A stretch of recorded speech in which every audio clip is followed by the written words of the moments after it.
கலங்கிடவே வேண்டாம். சொல்லு, கலங்கிடவே வேண்டாம். நம்ம இயேசு கைவிட மாட்டார். லூக்கா சுவிசேஷம் 5ஆம் அதிகாரத்தில் ஒரு மனிதன் விரக்தியோடு உட்கார்ந்து இருக்கிறான். இயேசு கெனசரேத் அருகே வந்தார். இயேசு வந்த பொழுது இந்த மனுஷன் வேதனையின் முகத்தோடு உட்கார்ந்திருக்கிறான். இவன் இருதயம் துயரமடைந்திருக்கிறது. உழைத்தும் பலனில்லை, செபித்தும் பலனில்லை, நாடியும் பலனில்லை, பாடியும் பலனில்லை, ஓடியும் பலனில்லையே என்று துவண்டு போய் உட்கார்ந்திருக்கிறான்.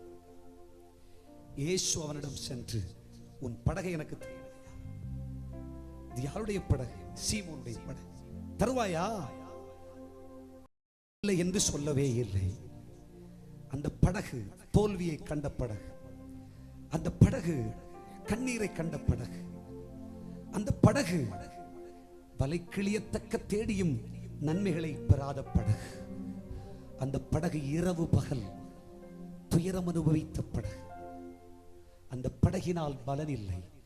பழக்கம் நிறைந்த இடங்களில் பணி செய்தும் பலனில்லாத படகு. விரக்தியோடு உட்கார்ந்திருக்கிறான். இயேசு படகை கேட்டான், அவன் படகை கொடுத்தான். இயேசு படகில் ஏறினான். படகில் ஏறி, கலங்காதே, உபதேசம் பண்ணின பிற்பாடு அவர் சொன்னார், உன் வலைகளை எடுத்து ஆழத்திலே போடு, ஆழத்திலே போடு. அவன் மறு உத்தரவு எதுவுமே சொல்லவில்லை. படகு என்பது நம்முடைய வாழ்க்கை, படகு என்பது நம்முடைய குடும்பம், படகு என்பது நம்முடைய சபை. எல்லாவற்றிலேயும் தோல்வி அடைந்து துக்கமுகத்தோடு இருப்பதை கர்த்தர் காண்கிறார். ஹல்லேலூயா. உன் துக்கத்தை அவர் சந்தோஷமாய் மாற்றுவார். துக்கித்து உட்கார்ந்திருந்தவர், இயேசுவுக்கு நீ படகை கொடு. நீ துக்கப்பட்டதெல்லாம் இருக்கட்டும், உன் வாழ்வை இயேசுவுக்கு தா. இயேசுவை உன் இருதயத்துக்குள்ள வச்சுக்கோ. இயேசு உன்னில் ஜொலிப்பாராக, பிரதிபலிப்பாராக.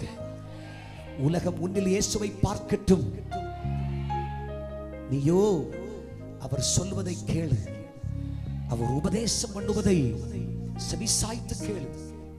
கடைசியா உன்னை பார்த்து சொல்லுவார், நீ கலங்காத, நீ சோர்ந்து போகாத, நீ போய் வலைய போடு, இடம் கொள்ளாமல் போக மட்டும் ஆசீர்வாதம்.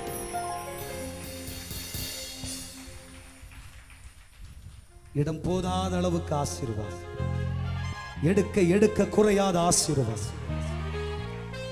உன் பணம் பெருகும், உன் அப்பம் குறையாது, உன் தண்ணீர் வற்றி போவதில்லை. உன் வீட்டில் தேவ மகிமை தங்கி இருக்கும். அது ஒரு மக்னாயீம் என்று அழைக்கப்படும்.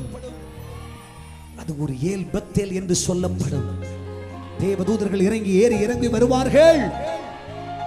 கர்த்தருடைய ஆசீர்வதிப்பார், ஆசீர்வதிப்பார். அதற்கு எதிர்பதம் என்ன தெரியுமா?